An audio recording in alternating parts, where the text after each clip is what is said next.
Bismillahirrahmanirrahim. Hai, Assalamualaikum semuanya. Perkenalkan, nama saya Rahma Sabila Amalia dari Fakultas Keguruan dan Ilmu Pendidikan, jurusan Bimbingan dan Konseling di Universitas Muhammadiyah, Profesor Dr. Hamka. Nah, pada kesempatan kali ini, saya akan menampilkan video. Dalam video tersebut merupakan contoh layanan dari bimbingan dan konseling, yaitu bimbingan kelompok. Nah, dalam bimbingan kelompok ini terdiri dari 8-12 orang, di mana pemimpin kelompok dan juga anggota kelompok duduk melingkar atau setengah lingkaran agar mereka bisa melihat satu sama lain dan anggota kelompok dapat lebih nyaman untuk memberikan pendapatnya atau menanggapi pendapat dari teman-teman yang lainnya. Oke, baik. Kemudian dalam bimbingan kelompok ini biasanya topik yang dibahas itu merupakan topik-topik yang sedang viral atau yang sedang marak dibicarakan nih oleh masyarakat. Nah, biasanya topiknya itu muncul di televisi, majalah, koran, sosial media, dan sebagainya. Nah, biasanya topiknya apa aja sih? Nah, topiknya itu bisa bencana alam, bahaya narkoba, kecanduan game online, dan sebagainya. Baik teman-teman, kan tadi sudah menjelaskan sedikit ya tentang bimbingan kelompok, layanan bimbingan kelompok yang ada di bimbingan konseling ini. Nah, tanpa berlama-lama lagi, langsung kita tampilkan aja nih contoh dari layanan bimbingan kelompok seperti apa sih. Nah, kalian semua penasaran kan? Setelah ini akan saya putarkan videonya, kalian jangan lupa disimak, oke? Bismillahirrahmanirrahim. Assalamualaikum warahmatullahi wabarakatuh. Baik. Apa kabar adik-adik pada hari ini? Alhamdulillah ya. Sebelumnya kakak mau mengucapkan terima kasih banyak kepada adik-adik yang sudah meluangkan waktunya ya untuk hadir pada kegiatan kita pada siang hari ini. Tetapi sebelum kita melakukan kegiatan kita pada siang hari ini, alangkah baiknya kita berdoa dulu ya sesuai agama dan kepercayaannya masing-masing. Berdoa dimulai.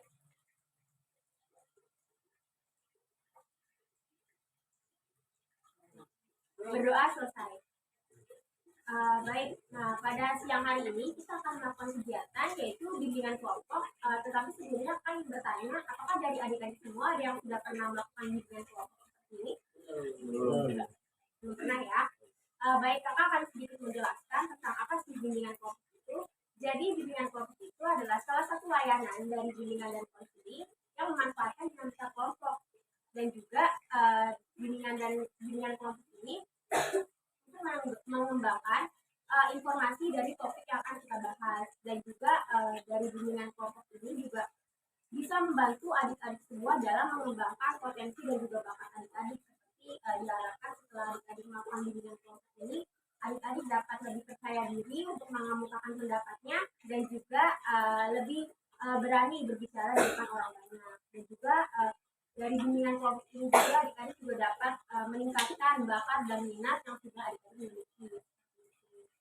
Kemudian tata cara dari bimbingan kelompok ini bisa melalui online atau juga offline seperti ini. Nah, kalau misalkan online itu kita menggunakan aplikasi Zoom ya, di mana adik-adik duduk tegak menghadap kamera dan juga harus on cam agar terlihat wajah adik-adik.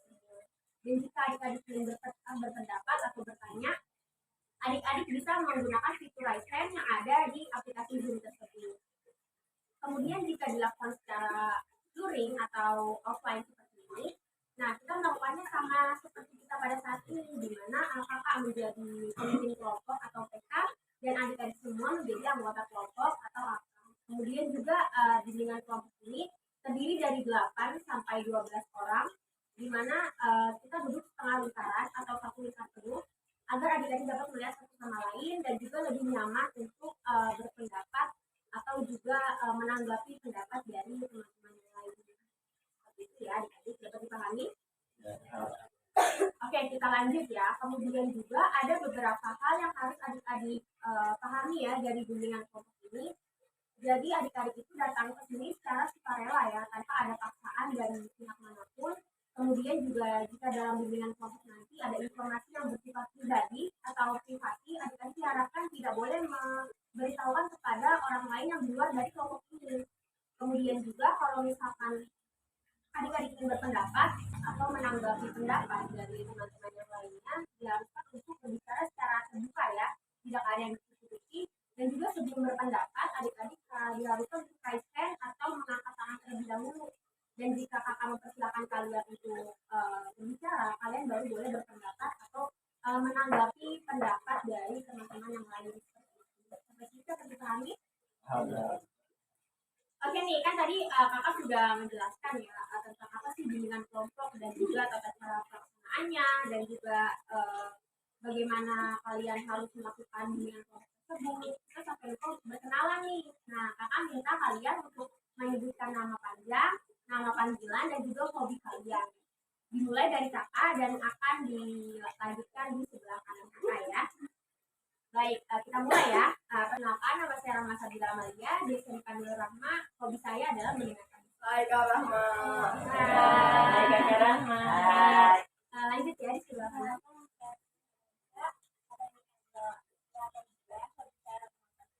Hai. Iya. Lanjut. Hai. Lanjut. Perkenalkan, nama saya biasa. Hai, Perkenalkan, nama saya Nimusa Jalil, biasa dipanggil saya Ajun. Hai Ajun. Lanjut. Perkenalkan, nama saya Agian Ramdan Gansia. Saya biasa dipanggil Agian atau Agian. Hobi saya berenang. Hai Hai Agian. Ajan. Perkenalkan, nama saya Muhammad Hasan Faizanak, bisa dipanggil Evan. Hobi saya bermain futsal. Hai Evan. Perkenalkan, nama saya Muhammad Rizky Fakih, biasa dipanggil Rizky. Hobi saya menonton anime. Hai Rizky. Perkenalkan, nama saya Rudin Aisyah juga, biasa dipanggil Aisyah. Hobi saya bermain bola. Hai Aisyah. Baik, terima kasih nih untuk adik semua yang sudah memperkenalkan diri ya. Tadi kan kita hanya perkenalan saja nih. Nah, biar lebih akrab lagi kita main games ya. Nah, gamesnya ini namanya rangkaian nama, di mana cara permainannya itu orang pertama hanya menyebutkan namanya saja. Dan kemudian orang kedua sebelum menyebutkan namanya, itu harus menyebutkan nama orang pertama. Seperti itu. Sampai sini dapat dipahami? Baik, kita mulai dari sebelah kiri kakak ya. Silakan. Aisyah. Aisyah Iki. Aisyah Iki Evan. Aisyah, ini Evan Agian. Aisyah Iki Evan Agia Adi. Aisyah Iki Evan Agia Adi. Aisyah Iki Evan Adi. Aisyah Iki Evan Adi. Aisyah Iki Evan Adi. Ya, oke. Alhamdulillah ya kita sudah kenal satu sama lain, tapi kakak cross check dulu ya. Jadi ini ada Aisyah, ada Rizky, ada Revan, ada Agian, ada Ajun, ada Sekar, ada Zahra, sama ada Askia. Oke ya, alhamdulillah nih kita sudah mengenal satu sama lain ya. Yang pastinya kalian sudah kenal nih satu sama lain. Baik, untuk memanfaatkan waktu ya, kita langsung mulai aja nih bimbingan kelompoknya pada hari ini, pada siang ini. Tetapi sebelumnya kakak ingin menegaskan kembali dalam bimbingan kelompok ini adik-adik semua diharuskan secara sukarela ya, tanpa ada paksaan dari pihak manapun. Kemudian juga dalam bimbingan kelompok ini, jika bimbingan kelompok ini sedang berlangsung dan ada informasi yang bersifat pribadi atau privasi, adik-adik diharapkan untuk tidak boleh memberitahukannya kepada orang yang di luar dari kelompok ini. Ya, jadi adik-adik harus menjaga agar informasinya itu tidak diketahui oleh orang lain. Kemudian juga jika bimbingan kelompok sedang berlangsung dan adik-adik ingin berpendapat, diharuskan berpendapat dengan mengucapkannya secara terbuka ya, tanpa ada yang ditutupi. Dan juga jika adik-adik ingin berpendapat, diharuskan untuk raise hand terlebih dahulu atau angkat tangan. Dan jika kakak persilakan, adik-adik baru boleh untuk berbicara atau berpendapat. Ya. Sampai kita dipahami? Paham. Oke, gimana nih? Udah siap belum nih? Kita mulai bimbingan kelompoknya. Siap ya? Oke, jadi dalam bimbingan kelompok ini topik yang dibahas itu topik yang bersifat umum, di mana topik-topik tersebut biasa kalian dengar atau kalian baca di majalah, koran, televisi maupun sosial media. Dan juga topiknya itu apa aja sih? Nah, topik-topiknya itu seperti bahaya narkoba, kecanduan game online, dan juga bisa bencana alam seperti itu. Pada kesempatan kali ini, kakak tidak akan menggunakan topik yang tadi kakak ucapkan ya, karena kakak sudah menyiapkan nih topik yang berjudul cara mengatasi kebosanan atau kejenuhan dalam belajar. Lalu mengapa sih kakak mengambil topik ini? Karena kita sebagai siswa ya, atau peserta didik pasti pernah mengalami rasa bosan dalam belajar ya.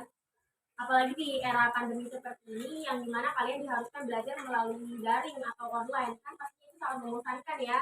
Dimana kalian hanya duduk di depan laptop atau komputer dan hanya mendengarkan saja tanpa adanya tatap muka dengan guru maupun dengan teman-teman yang lain.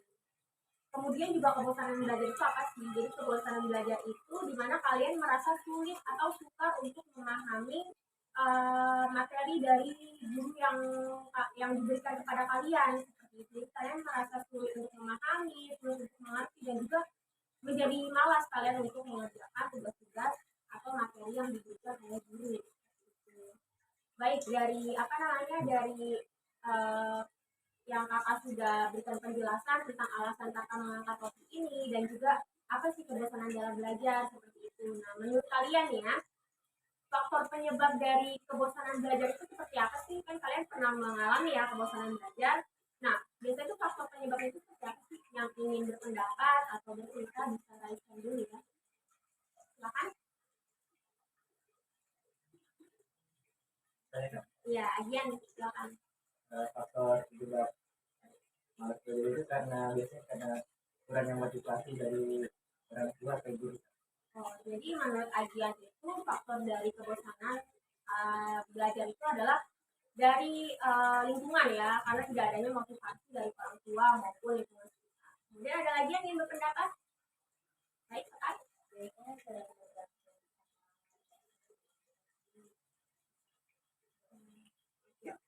Jadi menurut Sekar itu kebosanan dalam belajar itu bisa dari individu tersebut suka mencontek ya, atau terlalu tergantung dengan orang lain, jadi yang membuat dia menyepelekan tugas-tugasnya atau materi-materi yang diberikan. Baik, ada lagi yang berpendapat? Baik, Rizky. Mungkin karena dia sering belajar, jadi setiap paginya itu dia dan malas belajar itu. Jadi menurut Rizky itu faktor dari kebosanan dalam belajar itu karena individu tersebut sering begadang ya, atau jarang tidur, kemudian saat di pagi harinya dia malah memilih untuk tidur daripada belajar mengerjakan tugas seperti itu ya. Baik, terima kasih nih untuk adik-adik semua sudah memberikan pendapatnya. Pendapatnya bagus banget dan juga relate ya sama kita-kita semua yang sering mengalami kebosanan dalam belajar. Nah, kakak izin untuk menjelaskan. Jadi faktor penyebab kebosanan dalam belajar itu ada banyak ya. Cuman kakak akan menjelaskan beberapa saja nih. Jadi yang pertama itu faktor kebosanan dalam belajar itu di mana cara atau metode belajar kalian yang monoton, atau bisa dibilang cara belajar kalian tuh ya itu aja. Kan biasanya kalau kita belajar kan ada yang membaca doang ya kan, mendengarkan dari YouTube atau segala macam, kemudian juga ada yang hanya mencatat saja. Nah, kan kalau misalkan itu dilakukan secara terus menerus kan bakal bosan ya, apalagi kalau kalian metode belajarnya itu cuma membaca, kemudian membacanya juga di kamar, dan itu sambil rebahan, kan itu kan bikin bosan kan ya lama-lamaan. Itu penyebabnya. Dan kemudian juga ada kalian terlalu fokus sama salah satu kegiatan. Nah, kan dari kalian semua ini kan udah punya handphone sendiri kan? Gak ada yang barengan sama orang tua atau ibu?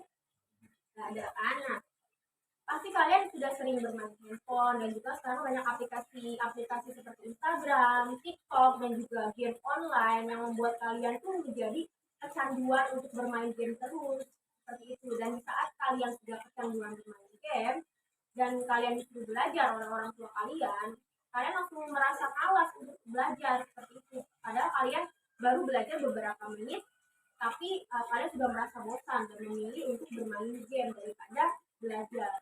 Gitu. Jadi memang kebosanan dalam belajar atau rasa jenuh dalam belajar itu memang mengganggu ya, apalagi mengganggu proses belajar kalian semua.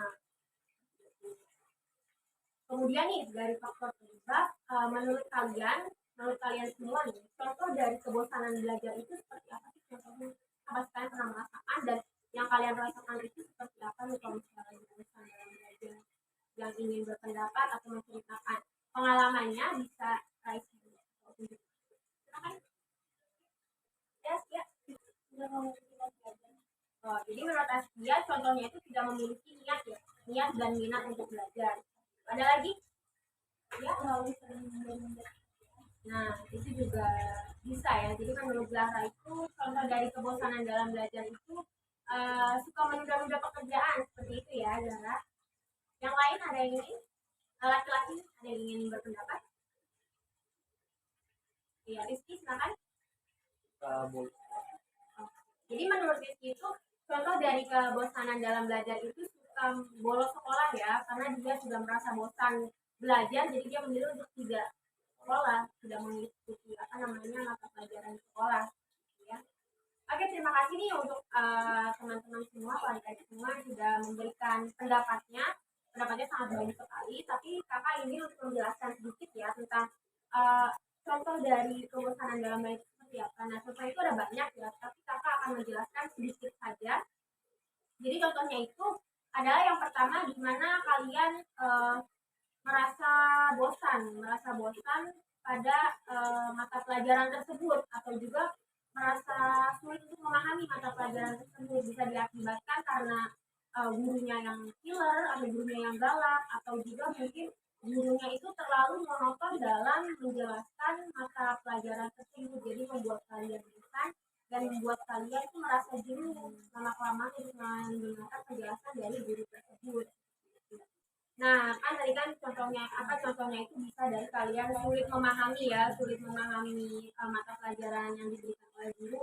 Kemudian juga jika kalian udah mulai bosan belajar nih, kan tadi yang dibilang kita bolos sekolah atau enggak yang menunda pekerjaan. Nah, itu juga bisa menjadi contoh ya dari kebosanan dalam belajar. Nah, ketika kita sudah bosan dalam belajar, kan yang pasti kita sudah malas ya buat mengikuti mata pelajaran tersebut. Nah, jadi pada saat ulangan tuh kalian atau individu tersebut itu malah memilih untuk menyontek atau mengambil jalan pintas. Nah, itu juga bisa jadi contoh dan juga akibat dari kebosanan belajar di mana dia bosan belajar tapi dia juga ingin mendapatkan nilai yang tinggi.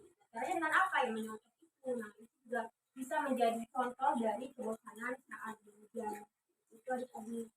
Nah, kan tadi kita sudah menjelaskan ya faktor-faktornya dan terlihat juga nih adik-adik semua sudah mulai lemah lesu ya, sudah tidak fokus lagi. Bagaimana kalau kita sekarang ice breaking atau games ya? Jadi kakak itu punya satu games. Gamesnya ini tebak-tebakan, di mana kalian harus menebak 3 barang atau 3 kata deh, 3 kata dari awalan huruf yang akan kakak berikan kepada kalian ya.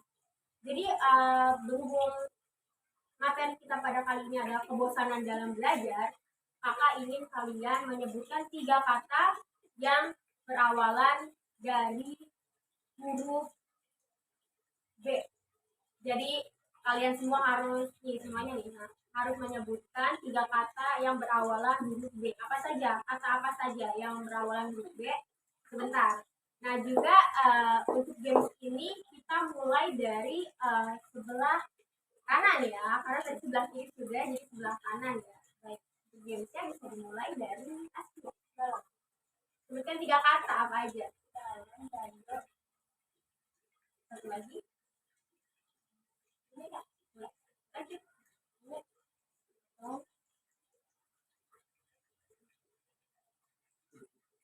Buku, botol, satu lagi.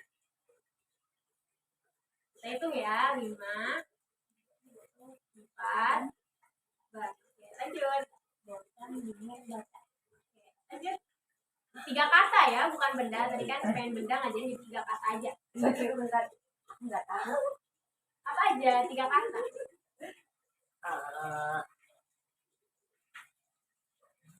Kita hitung ya, 5, 4, 3, 2, 1, habis waktunya. Dapat hukuman. Tapi hukumannya nanti dulu. Kita lanjut ke ajian dulu. Baut, bola. Satu lagi. Banteng. Lanjut. Babi, baka, bocah, Enggak, baka itu apa? bodoh. Bahasa mana? Bahasa Jepang. Kita kan orang Indonesia, Oke, jadi bahasa berarti- Indonesia ulang berarti. babi, bodoh, botak. Lanjut. Ayo apa? Bandar, Lalu hmm,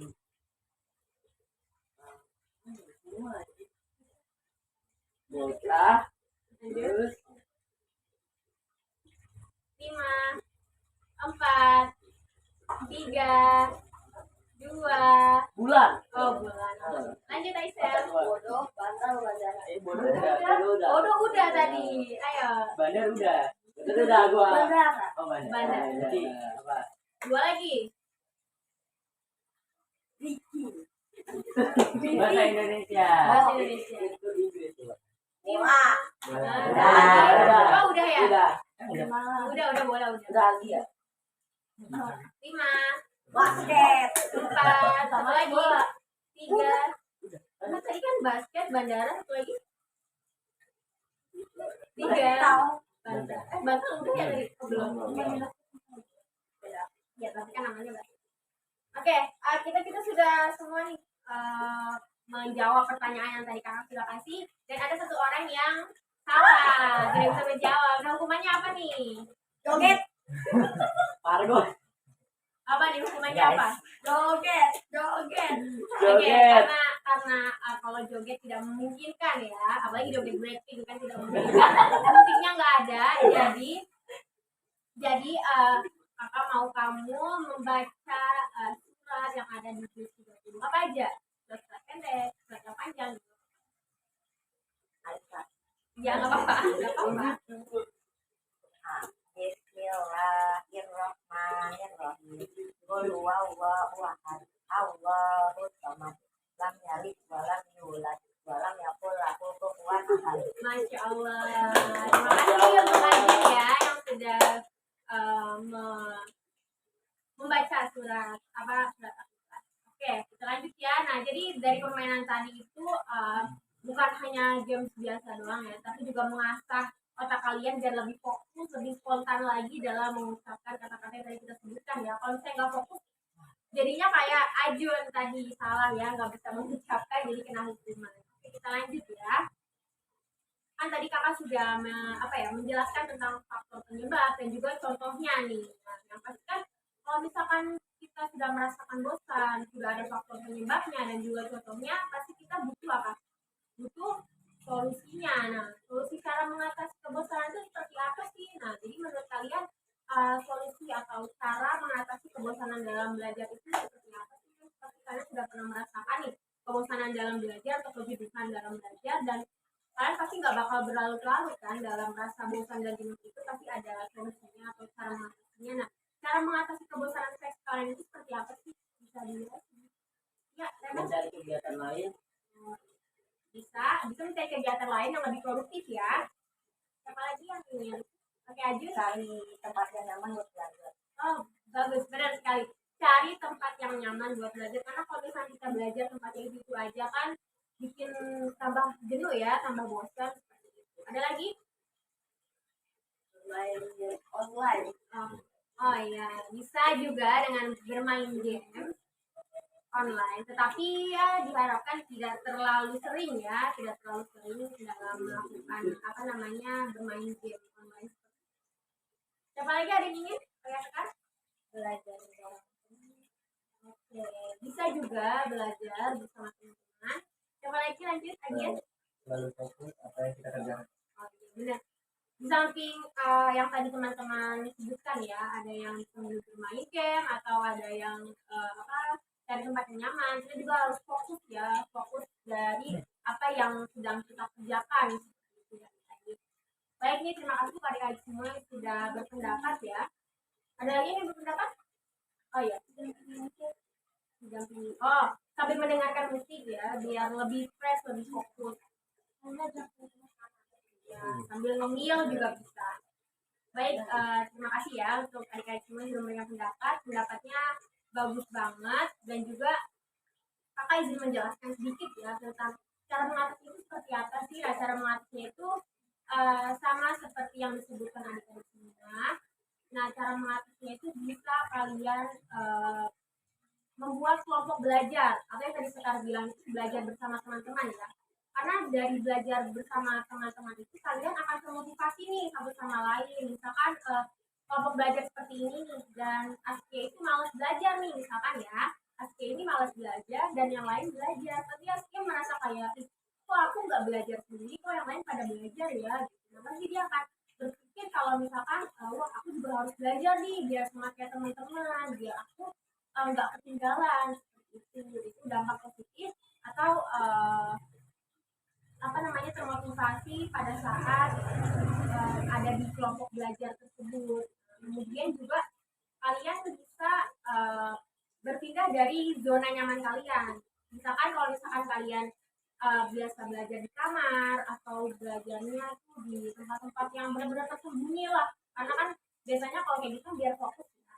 Tapi kalau misalnya kita keseringan belajar di kamar apalagi sambil rebahan kan itu juga bisa bosan. Kalian bisa berpindah tempat. Kalau misalkan kalau di rumahnya ada taman atau ada teras seperti ini, kalian bisa belajar di teras, belajar di taman, atau juga kan zaman sekarang banyak nih anak-anak yang belajarnya di kafe, ya kan? Sambil ngopi, sambil nongkrong, ya kan? Biar lebih enjoy. Nah, kalian juga bisa seperti itu. Tapi kalau misalkan kalian gak mau nih, kayak, aku gak ada duit nih buat kafe. Nah, kalian bisa belajar di rumah atau di kamar, tetapi kalian bisa mengubah sedikit nih tata letak kamar kalian, kayak dikasih tempel-tempel motivasi, biar kalian lebih fokus, lebih semangat lagi untuk belajar gitu. Dan yang terakhir kalian juga bisa melakukan kegiatan yang produktif tadi kata Repan ya, melakukan kegiatan yang produktif seperti misalkan kalian udah belajar 30 menit nih, kan itu udah cukup banget ya belajar 30 menit. Nah, kalian bisa diselingi dengan istirahat. Nah, istirahatnya itu kalian isi dengan hal-hal yang produktif seperti jalan-jalan sebentar keluar untuk menghirup udara segar atau menyiram tanaman biar lebih fresh kan, karena melihat tanaman yang jauh-jauh. Kemudian juga kalau misalkan kalian punya hewan peliharaan, kalian bisa bermain sebentar dengan hewan peliharaan. Dan juga kata Aisyah tadi bisa bermain game online ya. Nah sebenarnya itu bisa juga kalian lakukan jika kalian istirahat setelah belajar.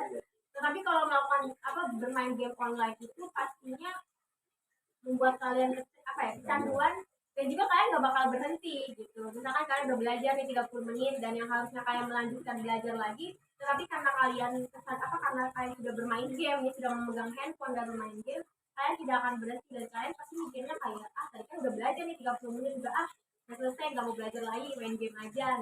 Itu juga sebenarnya bisa buat referensi kalian untuk menghilangkan rasa bosan, tetapi ya kurang efektif lah kalau kami bermain game gitu ya. Baik adik-adik, jadi kan tadi kita sudah membahas nih apa aja faktor penyebabnya dari kebosanan belajar ya kan, habis itu contoh-contohnya dan juga cara mengatasinya. Nah selanjutnya ini kakak meminta kalian untuk mengucapkan komitmen nih. Komitmennya itu tentang bagaimana kalian agar terhindar dan berjanji kepada diri sendiri untuk tidak bosan lagi dalam belajar. Itu bisa dipahami? Oke, kita mulai ya. Kita mulai dari sebelah kiri. Silakan. Silakan. Baik di tahun ini. Saya berkomitmen untuk lebih giat belajar dan lebih produktif lagi. Baik. Ya, kedepannya di tahun depan dan tahun sekarang lebih giat belajar, lebih baik. Saya berkomitmen untuk lebih fokus tahun ini. Saya berkomitmen untuk tidak bermalas-malasan. Saya berkomitmen untuk tidak bermalas-malasan dalam hal apapun. Baik, saya berjanji untuk memanfaatkan waktu sebaik mungkin untuk belajar. Saya berkomitmen untuk merubah diri saya dalam hidup ini tahun ini. Saya berkomitmen untuk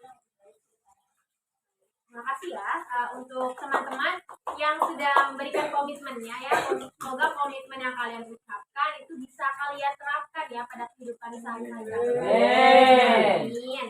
Oke, untuk selanjutnya kakak izin menyimpulkan dari topik yang sudah kita bahas. Jadi kebosanan dalam belajar itu adalah hal yang normal ya, terjadi pada kita semua dari remaja SD, dari SD, SMP, SMA, bahkan kuliah atau mahasiswa pun pasti pernah mengalami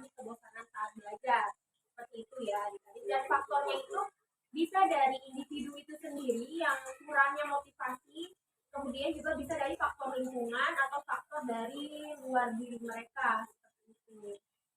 Oke, baik adik-adik, kegiatan bimbingan kelompok kita pada hari ini itu akan segera diakhiri, tetapi sebelumnya kakak ingin minta perwakilan 2 orang untuk mengucapkan kesan dan pesan pada bimbingan kelompok kita pada hari ini.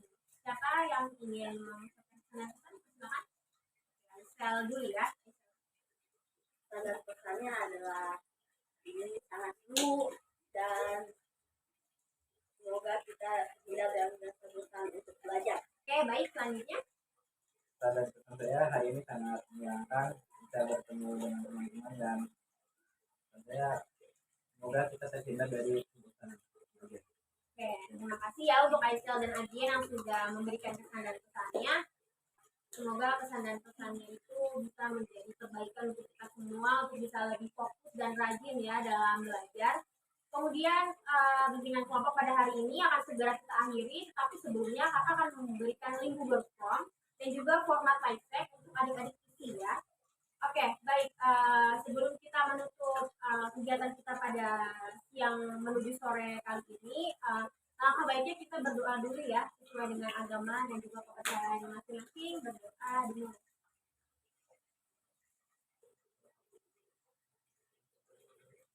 Berdoa selesai. Baik, untuk kegiatan kali ini kita tutup ya dengan membaca hamdalah. Alhamdulillah.